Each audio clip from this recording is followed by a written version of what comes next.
우리 히터 그리고 에어컨 교체하는 공사가 이제 거의 다 마무리가 됐습니다. 뭐 오늘까지 거의 마무리가 됐는데 이번 주 중에는 모든 것들을 끝내려고 합니다. 조금 미비된 것들은 아직 앞으로 좀 남은 게 있긴 하지만 그 히터랑 또 에어컨만 교체하려고 했는데 하다 보니까 뭐 이렇게 좀 벽도 또 좀 문제가 있는 것들도 있고 또 천정도 뭐 문제가 있고 그래서 기념관의 경우는 웬만한 건 이제 수리까지 다 이렇게 하게 됐습니다. 그래서 그 기념관이 준공된 후 간헐적으로 조금씩 우리가 수리한 것들은 있었는데 뭐 페인트고 또 벽이고 뭐 이런 부분들을 요번에 웬만한 것들은 다 우리가 손을 보게 됩니다. 16년 전에 준공이 됐는데 어쨌든 또 여러분 좀 불편한 게 있었지만 그래도 잘 인내하고 좀 깨끗하게 사고 없이 모든 것들이 잘 마무리가 돼서 참 감사합니다. 우리 건물관리부나 또 위원회가 조직이 됐는데 여러모로 잘 수고해 주셔서 고맙습니다. 오늘은 우리가 아모스에 관해서 함께 좀 나누려고 합니다. 지난 시간에 우리가 호세아에 대해서 함께 나눴는데 호세아는 사랑의 선지자 그리고 아모스는 공의의 선지자, 정의의 선지자입니다. 그러니까 하나님의 여러 속성들 가운데 뭐 다 중요하지만 그러나 그 중에 이제 두 가지 양축이 있는데 하나는 사랑이고 하나는 공의 혹은 정의잖아요. 양쪽에 두 굴레 바퀴가 이 바퀴가 굴러가는 거죠. 사랑이 없는 하나님도 우리가 상상할 수 없고 또 정의가 없는 하나님도 우리가 생각할 수 없죠. 그래서 지난 시간은 우리가 사랑, 이번에는 공의의 선지자를 함께 나누려고 합니다. 그 아모스라는 이름의 뜻은 무거운 짐진 자, 짐을 짓는 사람이란 뜻입니다. 사실 뭐 그 사랑을 선포하는 것보다는 정의, 공의를 선포하는 게 훨씬 무겁습니다. 아무래도 뭐 사랑을 선포한다고 해서 회개를 또 선포 안 하는 것은 아니긴 하지만 그래도 사랑을 선포하는 게 정의나 공의를 선포하는 것보다는 좀 그래도 마음이 좀 가볍죠. 그래서 아마 아모스라는 이름이 무거운 짐진 자 혹은 짐을 지는 사람이라는 의미일 수도 있겠다. 저는 그런 생각이 듭니다. 이 아모스는 원래 직업이 양치고 뽕나무를 치던 목자 혹은 농부였습니다. 그 드고의 목자, 오늘 본문 아모스 1장 1절도 기록하고 있지만 저렇게 목자 혹은 농부라 할지라도 하나님께서 부르시면 또 하나님의 말씀을 대언하는 자로 하나님께서 사용하신다라는 것을 우리는 알 수가 있습니다. 그러니까 하나님의 일을 위해서 하나님이 선택을 하시고 그리고 하나님께서 그 사명을 주시고 맡기시는 거죠, 일들을. 물론 우리가 또 준비하고 있어야 되는 것도 맞긴 하지만 그러나 어느 순간 하나님이 우리를 어떻게 선택하실런지 또 모릅니다. 지난 주일에도 언급을 했지만은 모세가 아론의 대제사장 그 가운을 벗겨서 그 엘리에셀에게 입히잖아요. 그러니까 그 입히는 것도 모세 그리고 벗기는 것도 모세라고요. 근데 모세는 하나님의 뜻에 따라서 한다고요. 아론이 스스로 벗는 것도 아니고 엘르아살이 스스로 입는 것도 아니에요. 원칙적으로 하나님께서 입히시고 하나님께서 벗기시는 거죠. 그러니까 우리에게 주시는 직분은 하나님이 하시는 거예요.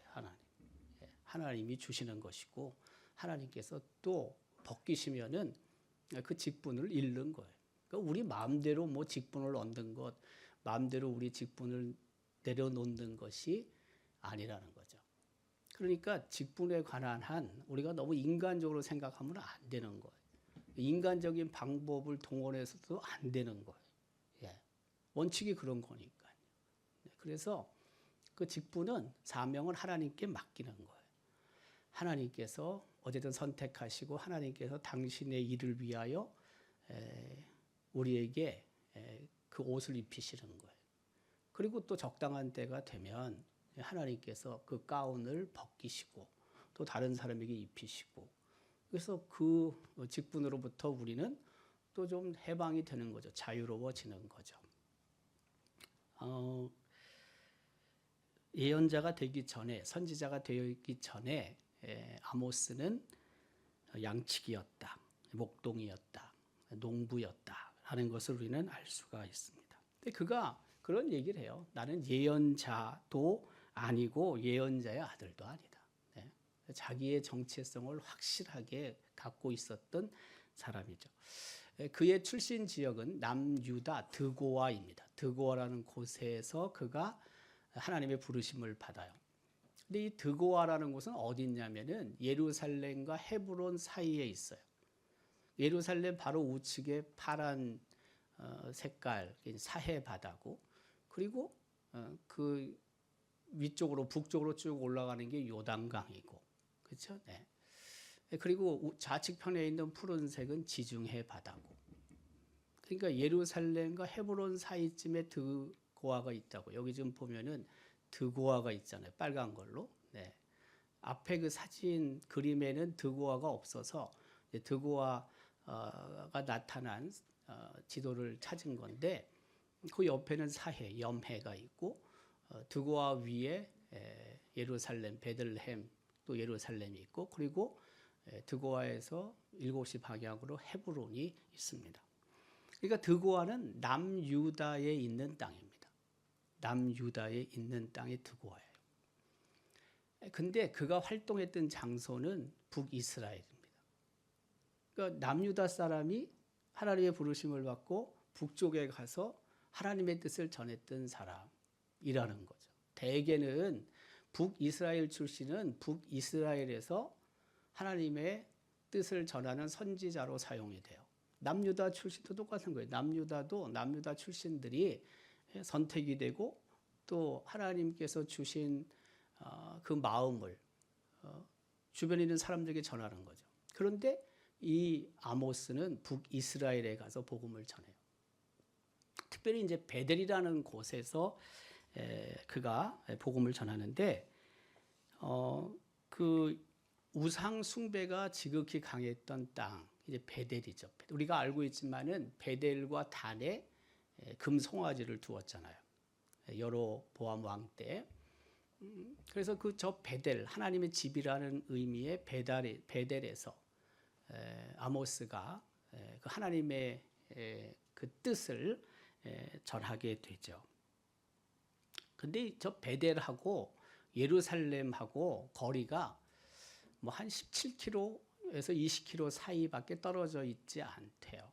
근데 예루살렘에는 솔로몬 성전이 있잖아요. 근데 베델에는 그 제단이 있단 말이에요. 금송아지를 놓은 제단이 위에 단도 있지만은 그 여로보암 입장에서는 북이스라엘 사람들이 솔로몬 성전에 가서 제사를 드리는 것에 대한 염려가 있었죠. 자기 백성들이 국경을 넘어서 예루살렘에 가서 제사를 지내다가 혹시라도 남유다 사람이 되지 않을까 이런 마음이 있다 보니까 자기 멋대로 그 베델과 단에다가 제단을 만들고 그리고 원래 레위 지파 레위 족속만이 제사장이 될 수 있는데 다른 지파 사람들을 제사장으로 세우잖아요. 절기도 자기 멋대로 정하잖아요. 누가 여로보암이. 이게 이제 여로보암 1세를 말하는 거예요. 그 솔로몬이 죽고 아들 르호보암이 왕이 됐는데 그때 분열이 되잖아요. 남과 북이. 그때 북이스라엘의 초대 왕이 여로보암 그리고 남유다의 초대 왕은 르호보암. 물론 그 르호보암은 솔로몬의 아들이고 또 다윗이 있고 뭐 이렇게 연결이 되긴 하지만 그래도 분열된 이후에 남유다의 초대 왕이 르호보암인데 그 여로보암 입장에서는 어쨌든 북이스라엘 사람들이 예루살렘 성전에 가서 솔로몬 성전에 가서 제사 드리는 것이 못내 의심스러웠던 거죠. 불안했던 거죠. 그래서 베델에다가 제단을 만들고 거기 금송아지를 만들어 놓고는 그 금송아지가 자기들을 애굽에서 구원해낸 신이라고 얘기를 하는 거 아니에요. 근데 한 17km밖에 안 떨어져 있고 그리고 예루살렘과 베델의 고도가 거의 비슷하다는 거예요. 800 고지쯤 한 780, 70 이 정도 고지 서로 비슷한 거예요. 베델이나 예루살렘이 그것을 생각해서 베델에다 제단을 만들었는지 모르긴 하지만 어쨌든 여로보암은 큰 죄를 범하게 됐고 그 이후부터 여로보암이 베델과 단에 세운 금송아지 제단을 통해 북이스라엘 사람들은 더욱 우상 숭배가 강해지게 된 거죠. 그 아모스의 활동 시기는 북이스라엘의 왕 여로보암 2세 때 그가 13대 왕이었는데 주전 792년부터 753년 사이에 그 통치했던 여로보암 2세 때 활동했어요. 남유다 왕은 우시아인데 우시아 왕은 10대 남유다 10대 왕이었고 그리고 주전 767년부터 739년까지 그러니까 저 사이에 이제 걸쳐지는 게 있잖아요. 오늘 본문에도 아모스 1장 1절 2절에 보면은 우시아라는 또 단어도 나오고요. 그래서 이제 이런 부분들이 겹쳐지는 시대에 아모스가 활동했다. 어디에서? 북이스라엘에서. 그런데 그의 출신은 남유다다. 특별한 이력을 갖고 있는 거예요. 자기 고향에서 혹은 자기 출신지에서 하나님이 주신 사역을 혹은 사명을 감당하는 사람도 있고 저렇게 타 지역에서 출생해서 하나님이 보내신 곳에 가서 파송이죠. 파송 받아서 그곳에서 하나님의 일을 감당하는 사람도 있는 거죠. 그 아모스와 함께 활동했던 선지자는 호세아 그리고 이사야 선지자로 알려져 있습니다. 그러니까 우리가 호세아 선지자를 통해서 그 많은 하나님의 뜻이 전달되는데 그때 이제 시대적인 상황과 이 아모스 시대에 벌어졌던 시대적인 상황이 거의 비슷하다고 보면 맞는 거예요.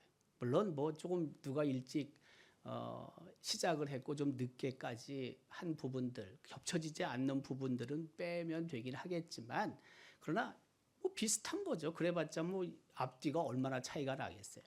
그러니까 호세아 시대 때 북이스라엘의 환경들은 아모스 시대 때 아모스가 그 사역을 하고 또 하나님의 뜻을 전했던 그런 시대적인 상황 환경과 비슷하다고 보면 맞는 거예요. 이사야는 남유다에서 활동했던 선지자니까 북이스라엘 남유다 좀 다르긴 하겠죠. 어쨌든 동시대 때 활동했던 선지자들입니다. 아모스가 예언한 여러 나라들이 있는데 다메섹, 가사, 두로, 에돔, 암몬, 모압, 남유다, 북이스라엘 정말 많은 나라에 관해서 예언을 했죠. 이 지도를 보면 그 나라들을 우리가 알 수가 있습니다. 맨 밑에 에돔이 있고 우측편으로 모압이 있고 암몬 그리고 아람, 다메섹, 수도 다메섹이 있죠. 그리고 좌측편 요단강 서편에 북이스라엘 그리고 남유다 그렇죠? 그 다음에 그 좌측편 지중해 쪽으로 블레셋이 있는데 블레셋에 특별한 도시, 중요한 도시 가자가 있는 거죠. 쭉 올라가면 시돈, 두로가 있습니다. 그래서 그 가나안 땅을 중심으로 해서 위쪽, 아래쪽, 북쪽, 남쪽 그리고 동편에 여러 나라들에 향해 아모스가 이제 예언을 하게 되는 거죠. 특별히 아모스가 활동했던 그 시대에 북이스라엘 왕은 여로보암 2세고 북이스라엘에 있어서는 전성기였다. 지난 우리 호세아 사랑의 선지자를 함께 나눌 때도 저 부분을 우리가 했는데 간단하게 다시 보면 그래요. 그 여로보암 2세는 북이스라엘 왕 중에서 가장 오랫동안 북이스라엘을 다스렸던 왕이다. 무려 41년 동안 통치했다. 그리고 북이스라엘의 최전성기를 이루었다. 영토가 확장이 되어서 북쪽 국경 하맛 어구까지 갔었다. 이 지도가 바로 그 빨간 글씨, 그게 이제 하맛 어구인데 많이 올라간 거죠. 굉장히 많이 그 북이스라엘 여로보암 2세가 북쪽을 계속 치고 올라간 거죠. 네. 그래서 어떻게 보면은 모든 전쟁에서 거의 승리했다고 봐도 틀리지 않아요. 그리고 이제 밑에 동네 북쪽은 이제 하맛 어구까지 갔고, 그리고 밑에는 이제 아라바 바다 혹은 아라바 광야 밑에까지 쭉 내려오게 됐으니까 그 북이스라엘의 땅이 얼마나 컸어요. 그러니까 여로보암 2세가 통치할 때는 남유 다도 상대가 안 되는 거예요. 북이스라엘의 그 힘에 뭐 그렇게 상대할 수 있는 여지가 별로 없었다고 봐도 틀리지 않는 거예요. 그런데 문제는 이런 최전성기의 시대에 타락상이 드러나는 거죠. 어떻게 보면은 뭐 여로보암 2세가 그런 그 국력이 아주 강한 부분들 자기가 잘 다스려서 그럴 수도 있지만 범죄함에도 불구하고 하나님이 주신 그런 은혜인데 이것조차 사실 여로보암이 이걸 수용하고 좀 더 겸손하게 하나님 앞에 섰으면 좋을 텐데 전혀 그렇지 않았던 거죠. 여로보암 2세 때의 타락상이 너무 크죠. 지난번에도 우리가 함께 나누었지만 부자들의 사치가 극에 달했다. 겨울 궁전과 여름 궁전을 갖고 그렇죠? 네. 그렇게 사치스럽게 살았다. 작은 자들을 학대했다는 것이죠. 그 아모스 4장 1절도 그렇게 기록합니다. 사마리아의 산에 있는 바산의 암소들아, 이 말을 들으라. 너희는 힘없는 자를 학대하며 가난한 자를 압제하며 가장에게 이를 술을 가져다가 우리로 마시게 하라 하는도다. 작은 자를 아주 업신여겼던 시대상을 우리는 볼 수가 있습니다. 여기서 이제 바산의 암소, 저게 뭐냐면 이제 바산이라는 곳은 그 북쪽 요단강 사실 이제 동편 거기에 아주 좋은 목초지를 말하잖아요. 저기서 나온 짐승들의 고기들이 질이 아주 좋았다는 거 아니에요. 바산 저 끝에 위에 보면 바산이 있죠. 우측편에 바산. 그리고 그 바산에 이제 좋은 목초지가 있었다. 저기서 가축들을 좋은 가축들을 길러냈다. 그것을 얘기를 하는 거죠. 그리고 그러다 보니까 그 북이스라엘 국가 혹은 사회가 굉장히 불의했다. 아모스 5장 11절에는 그 사실을 이렇게 기록합니다. 너희가 힘없는 자를 밟고 그에게서 미래 부당한 새를 거두어 쓴즉 너희가 비록 다듬은 돌로 집을 건축하였으나 거기 거주하지 못할 것이요 아름다운 포도원을 가꾸었으나 그 포도주를 마시지 못하리라. 이유는 뭐예요? 공의롭지 않아서 정의롭지 않은 그런 사회상을 갖고 있었기 때문에 이제 그렇다는 거죠. 그 호세아 11장 22절도 이제 그렇게 그런 내용, 불의한 사회상을 언급하고 있죠. 에브라임은 거짓으로, 이스라엘 족속은 속임수로 나를 애워쌌다. 여기서 말하는 에브라임이나 이스라엘은 북이스라엘, 북쪽 북왕국을 말하고 있는 거죠. 유다는 남쪽 왕국을 얘기하는 거죠. 하나님 그 신실하시고 거룩하신 자에게 대하여 정함이 없도다. 뭐 남유다나 북이스라엘이나 별 차이 없다 이거예요. 그런 불의가 사회를 지배하고 있었다라는 것을 알 수가 있는 거죠. 특별히 아모스 선지자가 고발한 죄가 있어요. 몇 가지 고발한 죄가 있는데 그가 이렇게 우선 이야기를 해요. 여호와께서 이와 같이 말씀하시되 이스라엘의 서너 가지 죄로 말미암아 내가 그 벌을 돌이키지 아니할 것이다. 서너 가지 죄. 그 서너 가지 죄에 대해서 이제 아모스서에 기록하고 있죠. 근데 앞서 우리가 여로보암 2세 때 그 시대상을 봤잖아요. 사회상을 봤잖아요. 그런 거예요. 그런 죄들이죠. 좀 더 구체적으로 아모스서를 살펴보면 지난 주일에는 우리가 수요일에는 이제 호세아를 중심으로 했기 때문에 아모스서나 호세아서에서 그런 불의한 사회상을 찾았는데 왜 아모스나 호세아가 다 북이스라엘을 대상으로 예언을 했고 그리고 동시대에 살았으니까 그 예언의 내용이나 그 시대상이 거의 비슷했을 거 아니에요. 그래서 우리가 호세아나 아모스에 기록된 내용들을 가져올 수 있는 거예요. 예를 들어서 100년, 200년 전에 북이스라엘의 그런 사회상을 가져오면 안 되죠. 안 맞는 거니까. 그러니까 동일한 시대에 그 선지자로 하나님이 사용하셨기 때문에 호세아서나 아모스서에 기록된 사회적인 여러 문제들, 부정적인 부분들을 우리는 가지고 가서 그 시대를 이해할 수 있는 거잖아요. 예를 들면은 우리가 열왕기상, 열왕기하, 역대상, 역대하에 보면은 북이스라엘이나 남유다의 여러 왕들이 기록되어 있단 말이에요. 그리고 우리는 이제 뒤편에 대선지서 혹은 소선지서가 기록이 된다고요. 뭐 이사야, 예레미야, 에스겔, 다니엘 그리고 이제 12명의 소선지자들이 쭉 기록이 되잖아요. 근데 이 두 개가 별개가 되는 게 별개로 있는 게 아니라 열왕기상이나 열왕기하, 역대기상이나 역대하와 여기에 있는 선지자들이 여러 왕들이 활동했을 때 그때 활동했던 선지자들이란 말이에요. 그러니까 그 대선지서든 소선지서든 우리가 읽으면서 하나님께서 경고하시는 메시지가 있는데 그 안에는 선지서 안에는 소선지서든 대선지서든 그 안에는 뭐가 있냐면 시대적인 상황들이 있다고요. 근데 모든 것이 다 기록되어 있는 게 아니라고요. 그럼 우리는 이 시대상을 조금 더 잘 이해하기 위해서 열왕기상하, 역대기상하에 이 선지자가 활동했던 그 왕이 시대의 왕이 누군지를 생각을 하고 일로 넘어가야 되죠.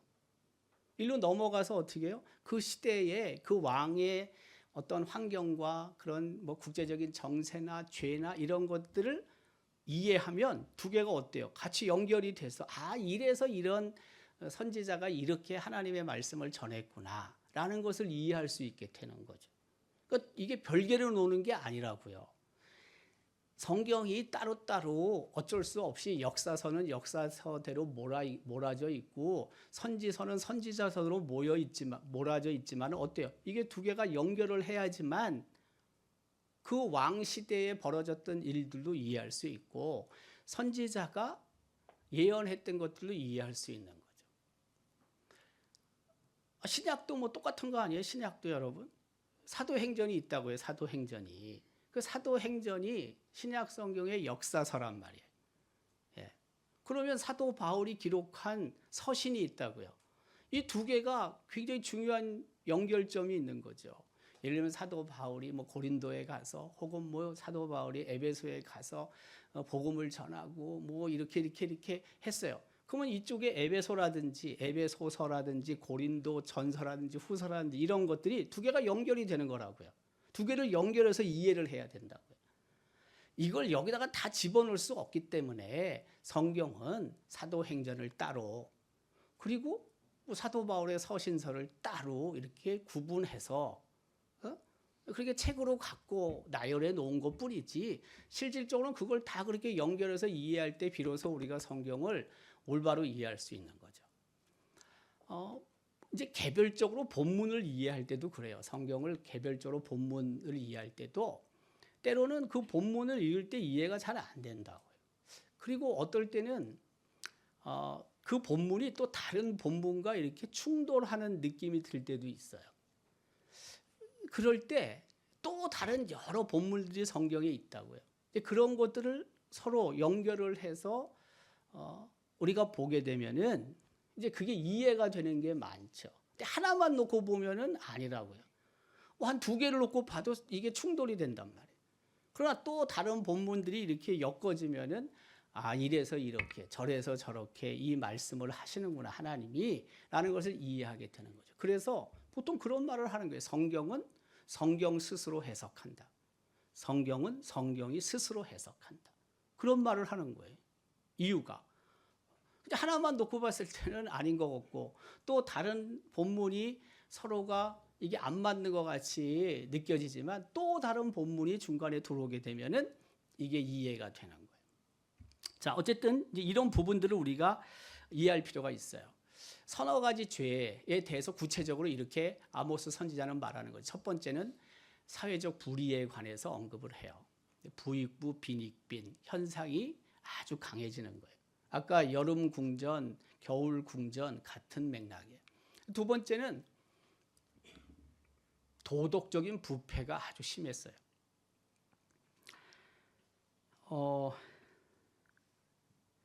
아모스 2장 7절은 기록합니다. 아주 심각한 타락이 있는데 아버지와 아들이 한 젊은 여인에게 다녀서 내 거룩한 이름을 더럽혔다.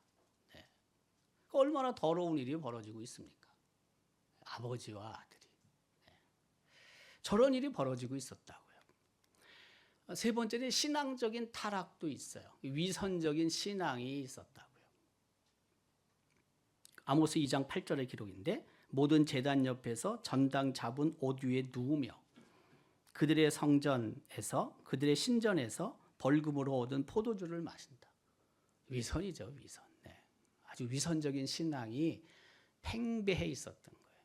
그래서 아모스가 서너 가지 죄를 지금 언급하고 있는 거예요.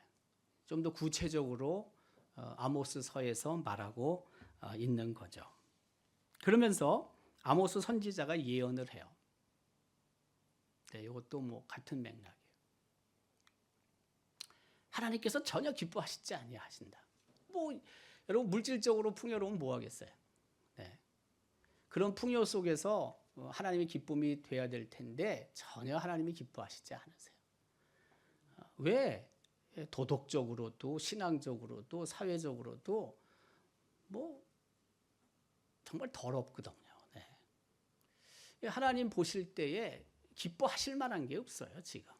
뭐 나름대로 자기들은 제사를 드리고 제단을 찾아가고 뭐 또 제물을 준비해서 하나님 앞에 드리는 것 같긴 하지만 그러나 다 위선이고 아주 도덕적으로 엄청나게 심하게 타락되어 있고 불의가 막 팽배해 있고 이런 거거든요. 그래서 멸망을 예언하게 되는 거죠. 진멸하시겠다는 거예요. 하나님께서. 내가 아모리 사람을 그들 앞에서 멸하였나니 그 키는 백향명 높이와 같이 강하기는 상수리 나무 같으나 내가 그 위의 열매와 그 아래의 뿌리를 진멸하였느니라. 네. 하나님의 진멸을 언급해요. 멸망의 모습도 있어요. 멸망의 모습도 아모스 2장 13절에서 16절까지 내용이에요. 그러니까 이제 회복이 힘들어지는 거죠. 하나님께서 한번 거두어 가시면 뭐 다 그냥 순식간에 사라지는 거죠. 네. 그렇잖아요. 그렇게 많던 것들, 그렇게 좋던 것들도 뭐 그냥 계속 뭐 어쨌든 써도 그냥 계속 쌓여 있을 것 같은 것들도 어느 순간 그냥 다 사라져 버리는 거죠. 네. 그러니까 하나님을 진노하지 않게 우리가 살아가는 것이 정말 중요한 것 같아요. 네. 그 몇 가지 그 결론을 제가 생각을 하는데 첫 번째는 뭐냐면 그 회개를 그럼에도 불구하고 이제 아모스 선지자가 촉구하거든요. 회개. 이제 마지막 기회를 하나님은 언제나 주시잖아요, 우리에게. 네. 아버지가 엄마가 애들에게도 혼을 낼 때 어쨌든 혼을 내지만 잘못했다는 그런 솔직한 그런 고백을 듣기를 원하잖아요. 네. 하나님도 마찬가지인 거죠. 하나님께서도 어쨌든 회개를 원하시고 계신다는 것을 아모스 선지자가 이제 말을 하죠. 그 아모스서를 아모스 선지자가 썼다. 이제 우리가 이제 그렇게 보통 이해를 해요. 근데 학자들에 따르면 그래요. 학자들에 따르면은 아모스가 그 하나님의 뜻을 전하는데 당시 여로보암 2세 때 제사장이 있었대요. 그 북이스라엘에 그 이름은 아마샤. 아모스 7장 10절의 기록인데, 그래서 그가 아모스 선지자가 그런 상황들, 환경들, 불의들, 부정들, 타락, 불신앙, 우상 숭배 이것을 언급했을 때 이 아마샤가 어쨌든 또 여로보암 2세 편에 서는 거죠. 그러니까 하나님의 뜻을 선포하고 심판을 선포했을 때 여로보암에게 고발을 해요. 그래서 더 이상 아모스가 공개적으로 그렇게 하나님의 뜻을 전하지 못하게 됐다는 거예요. 그래서 아모스가 이제 글을 써서 그 하나님의 뜻을 전했다. 그런데 학자들에 따르면 자신의 그 글로서 하나님의 뜻을 전한 최초의 예언자다. 그러니까 다른 선지자들은 전한 것을 옆에서 누가 써가지고 그 기록으로 남았는데 아모스는 자기가 써가지고 보냈다는 거예요. 이제 그 이후부터 선지자들이 그렇게 했다는 거죠. 학자들 이야기는 어쨌든 아모스가 최초의 자기가 글로 써서 왕에게 보내든지 사람들에게 하나님의 뜻을 알렸던 최초의 선지자다라고 말을 한다는 거예요. 자, 어쨌든 회개를 촉구하게 되고, 두 번째는 선을 구할 때 살 수 있다는 것을 강력하게 선포하는 거죠. 아모스 5장 14절은 이렇게 말씀하고 있습니다. 너희가 살려면 선을 구하고 악을 구하지 말라. 그러니까 하나님을 신뢰하고 하나님을 의지하고 하나님을 존귀하게 여겨라.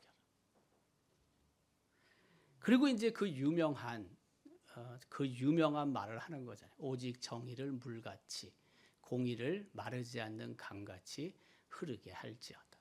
이제 거기서 이제 공의와 정의의 선지자라는 별명을 얻게 되는 거죠. 우리가 잘 알고 있는 어거스틴이 그런 말을 하죠. 정의가 없는 정부는 강도 집단이다. 정의가 없는 정부는 강도 집단이다. 그러니까 정의로운 정부를 우리가 꿈을 꿔야 되는 거예요. 정말로. 공의로운 정부가 있어야 되는 거예요. 우리가 개역 개정 성경은 오직 정의를 물같이 공의를 마르지 않는 강같이 흐르게 할지어다 이렇게 번역을 했는데, 이전에 개역 성경은 그렇잖아요. 공법을 물같이 정의를 하수같이 흐르게 할지어다. 이 성구도 우리가 많이 알고 있는 번역이죠.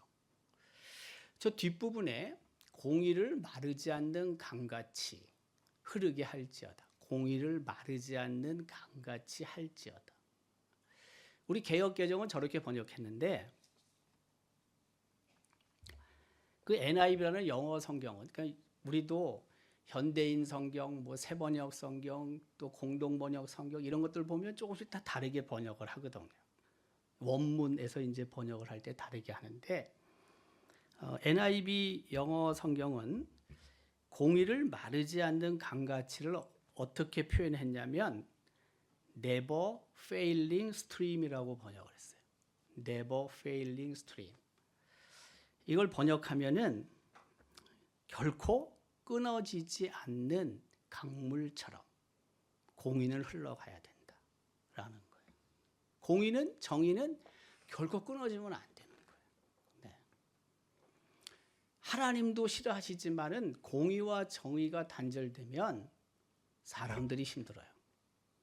아주 소수만 자기 이익을 추구할 수 있고 나머지는 다 힘들어져요. 그 공의는 끊어지면 안 돼요. 미국 성경 중에 RSV라는 성경은 가장 많이 읽어졌던 성경책이에요. 지금은 또 이게 하나 바뀌어서 RSV는 Revised Standard 버전인데, 이게 또 다시 번역이 좀 바뀌어갖고 앞에 New가 붙어요. New RSV. 근데 RSV는 어떻게 번역했냐면 마이티 스트림이라고 번역을 했어요. 마이티 스트림. 마이티는 힘이 있는 이런 의미거든요. 힘차게 흐르는. 그러니까 물이 힘차게 흐른다는 건 뭐예요? 많이 흐른다는 거죠. 네. 그러니까 중단하지 않는다는 거예요. 이것도. 그러니까 공의를 마르지 않는 강같이 이 번역 자체가 조금씩 차이가 있어요. Never failing stream. 혹은 또 뭐예요? Mighty stream. 힘 있는, 힘 있게 흐르는 강물. New RSV는 overflowing stream이라고 번역을 했어요. overflowing. 이 overflowing 뭐냐면 범람하는 거예요. 범람한다. 예. 우리 왜 예전에는 강이 범람을 많이 했잖아요. 우리 집 앞에 있는 개천도 때로는 막 물이 넘쳐 올라가지고 집에까지 물 들어오고. 제가 신학대학원 1학년, 2학년인가 1학년 때 장신대 그 밑에 이 한강의 물이 이게 뭐가 배수구가 잘못돼가지고 그 학교는 좀 위에 있어요. 그 밑에 있는 집들은 물이 다 찼습니다. 네, 성내동 이런데 우리는 성내동 이쪽 편이고 성내동은 강 저쪽 편이지만은 성내동도 뭐 물 다 차고 그리고 이쪽 워커힐 쪽 장신대 쪽도 물이 엄청 차고 그랬어요. 물이 범람해서 오버플로우가 돼서 그런 거거든요. 네. 근데 오버플로잉 스트림 물이 뭐예요? 엄청나게 많은 거죠. 정의와 공의는 단절되면 안 돼요. 정의와 공의는 힘 있게 흘러야 돼요. 정의와 공의는 많아야 돼. 많아야 돼. 사랑도 뭐 중단되면 안 되고 사랑도 정말 풍성해야 되죠. 하나님의 사랑은 셀 수가 없잖아요. 하나님의 사랑은 정말 뭐 그 가치뿐만이 아니라 양뿐만이 아니라 질에 있어서 비교를 못하는 거죠. 똑같아요. 정의도 공의도 중단이 되면 안 돼. 끊어지면 안 돼. 힘 있게 흘러야 돼. 그래야지만 다수가 어떻게 보면 국민 다수가 편안히 살 수 있는 거예요. 그래서 어거스틴이 그런 말 하는 거예요. 정의가 없는 정부는 강도 집단이라고. 네. 그러니까 우리가 뭐 정부가 뭐 강도 일리는 없겠지만 그래도 조금 더 정의롭고 조금 더 공의로운 그런 정부가 될 수 있도록 분별력을 가져야 되는 거예요. 그러니까 상대적으로 뭐 100%다 정의롭고 100%다 공의로우면 좋긴 하겠지만 인간 세상에서 그런 게 어디 있어요, 여러분? 없는 거지 별로. 그래도 상대적으로 어쩔 수 없는 거예요. 우리가 그러면 나 투표 안 해, 나 뭐 아무것도 안 할 거야. 그럴 수는 없잖아요. 우리가. 네. 그럼 뭐예요? 상대적으로 봤을 때 좀 더 공의롭고 좀 더 정의롭게 국민을 위해서 일할 수 있는 그런 정부가 되도록 할 수밖에 없는 거예요. 이게 이제 상대 윤리예요. 상대 윤리. 절대 윤리는 100% 아니면 0이야. 절대적으로. 근데 그런 게 없잖아요, 우리가. 그럼 어떻게 해야 되는 거예요? 예를 들면 뭐 70대 30 혹은 뭐 55대 45 또 아니면 뭐 51대 49라도 51쪽으로 가야 되는 거지. 어쩔 수 없는 거지. 어떻게 하겠어요? 뭐 49보다는 51이 더 나니까 2%라도. 산술적으로 계량적으로 계산하면 그렇다고요. 정의, 공의를 선포했던 아모스 선지자. 오늘날도 마찬가지예요. 뭐 사실. 정의를 선포한다는 것은 무거워요. 짐이 많아요. 정의 선포하면 니만 잘났냐고, 니만 정의롭냐고 또 손가락질도 받습니다. 내가 정의로워서 내가 공의롭기 때문에 100% 정의를 선포하고 공의를 선포하는 거 아니에요. 그런 사람이 어디 있어요? 다만 하나님께서 정의의 하나님이시고 공의의 하나님이시니까 그것을 선포하기를 원하시고 시대적으로 그것을 분별해야 되고 깨달아야 되니까 누군가가 그 일을 하는 거예요. 아모스 선지자도 똑같은 겁니다, 여러분. 뭘 아모스가 뭘 100% 정의롭고 100% 공의롭겠어요? 그렇지 않지. 그러나 그 시대가 정의로워야 되고 공의로워야 되니까 국민들이 백성들이 알아야 되니까 하나님께서 시키시는 것이고 그 일을 하는 거죠. 우리도 마찬가지예요. 우리도. 정의로운 사회, 공의로운 정부를 위해서 여러분이 더 기도하고 뭐 우리 한 권사님도 기도했지만은 어쨌든 대통령 선거는 있는 거고 새로운 정부가 또 서야 되는 것이고 네, 고민이 많은 거예요. 네, 다들 고민이 많지만 그래도 어쨌든 그 일을 우리가 회피할 수는 없어요. 네, 다 뭐 투표 안 하고 난 그냥 집에 있겠다. 네, 그럴 수는 없는 거잖아요. 네, 조금 더 분별력을 가지고 더 우리나라가 어쨌든 조금이라도 하나님께서 보실 때 그런 정의로운 나라가 될 수 있도록 여러분들이 신중하게 이 모든 일들을 잘 판단하고 또 책임감을 가지고 이 시간들을 잘 이어갈 수 있기를 주님의 이름으로 기원합니다.